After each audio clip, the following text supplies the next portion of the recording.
¿Alguna vez conociste a alguien en el momento equivocado de tu vida? Nunca pensé que terminaría en Lisboa por trabajo. Una conferencia de mi empresa me trajo hasta aquí, y aunque los días estaban repletos de reuniones, las noches me dejaban un silencio extraño en la habitación del hotel. Caminaba sin rumbo después de cada jornada, buscando un bar, un café, cualquier lugar donde la ciudad me recordara que seguía vivo y no solo cumpliendo con un itinerario. Fue en uno de esos paseos que la vi por primera vez. Estaba en la entrada de un pequeño bar con luces cálidas, riéndose con un grupo de desconocidos. Su risa no era fuerte, pero tenía algo que destacaba en medio de la música y las voces. No sé si fue el cansancio o la necesidad de sentirme parte de algo, pero decidí entrar. Yo estaba en Lisboa por algo muy distinto, un viaje improvisado que me regalé después de años sin pensar en mí. Dejé a mi hija con su papá, que por suerte entendió mi necesidad de escapar unos días. Caminaba sin expectativas, solo dejándome llevar por la ciudad. Esa noche, unas chicas que había conocido en el hostal me invitaron al bar. No suelo aceptar invitaciones así, pero algo me impulsó a decir que sí. Y entonces, lo vi. No porque hiciera algo especial, sino porque parecía desentonar con todo el lugar. Vestía demasiado formal para el ambiente relajado, pero había en su mirada una calma que me llamó la atención. Al pedir una copa, nuestras miradas se cruzaron. Fue de esos segundos incómodos en que no sabes si sonreír o apartar la vista. Sonrió ella primero. Me acerqué. ¿Primera vez en Lisboa? Pregunté, torpemente. Sí, respondió. Y parece que a ti también se te nota. Esa frase rompió cualquier formalidad. Pasamos el resto de la noche conversando como si nos conociéramos desde siempre. No hablamos de cosas profundas, solo de la ciudad, la comida, las calles estrechas que parecían un laberinto. Pero había una naturalidad que no sentía desde hacía mucho. Lo curioso fue que no hablamos de nuestras vidas reales al principio. Ni de mi hija, ni de su esposa, ni de las responsabilidades que cada uno cargaba. Era como si Lisboa nos hubiera dado un permiso especial para existir solo en ese momento, sin pasado ni futuro. Caminamos por la orilla del río, compartimos un pastel de nata, nos perdimos a propósito entre callejones. El tiempo parecía detenerse. Y aunque en el fondo ambos sabíamos que no éramos libres, no dijimos nada. Los días siguientes nos encontrábamos de casualidad, o al menos así lo hacíamos parecer. Un café por la tarde, un paseo corto después de mis reuniones.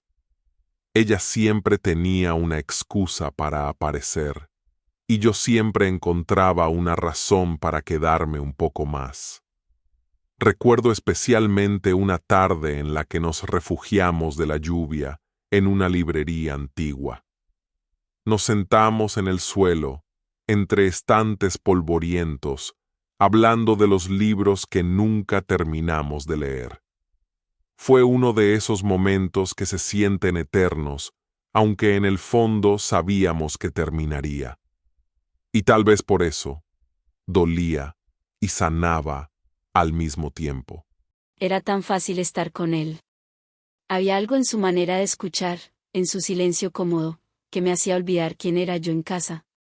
Pero al mismo tiempo, cada vez que mi hija me enviaba un mensaje preguntando cómo estaba, sentía una punzada de culpa. No era que quisiera algo prohibido.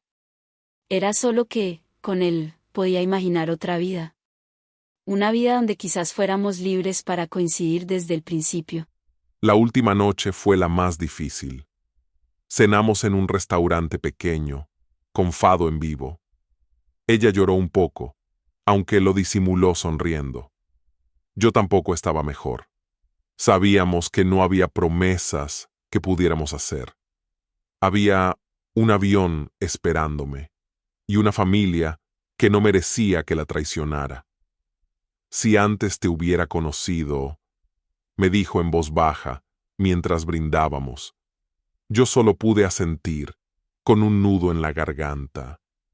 Nos abrazamos como si quisiéramos detener el tiempo, sabiendo que ese instante sería el último. Y en medio de aquella música melancólica, entendí que hay amores que llegan con tanta fuerza, pero demasiado tarde. No hubo despedidas dramáticas. Nos abrazamos en silencio, en una esquina cualquiera de Lisboa. Y me fui caminando despacio, como quien quiere alargar un sueño antes de despertar. Al llegar al hostal, me senté frente a la ventana. La ciudad seguía viva, con luces y risas en cada calle. Yo también seguía viva, pero distinta. Porque aunque él se fue, me dejó la certeza de que en algún lugar, en otra versión de la vida, fuimos algo más que un encuentro pasajero. Volví a mi rutina, a mi familia, a mi trabajo. Todo en orden, todo igual. Pero Lisboa quedó marcada en mí como un secreto. No como un pecado, sino como la prueba de que la vida siempre tiene bifurcaciones invisibles. A veces pienso en ella, en lo que hubiera sido si antes nos hubiéramos encontrado, y aunque nunca lo sabré, sonrío. Porque al menos, por unos días, el destino nos dejó coincidir. Dicen que hay amores que marcan para siempre, aunque no puedan quedarse. Lo nuestro fue fuego, fue fuerza, fue verdad, pero llegó en un tiempo equivocado, cuando ninguno estaba listo. Y aunque duela aceptar que no era nuestro momento, siempre llevaré esta historia en el corazón. Si alguna vez sentiste un amor así, fuerte pero imposible, sabes de lo que hablo. Gracias por acompañarme en este viaje. Suscríbete, activa la campanita y únete a esta comunidad para seguir compartiendo más historias que nacen de canciones.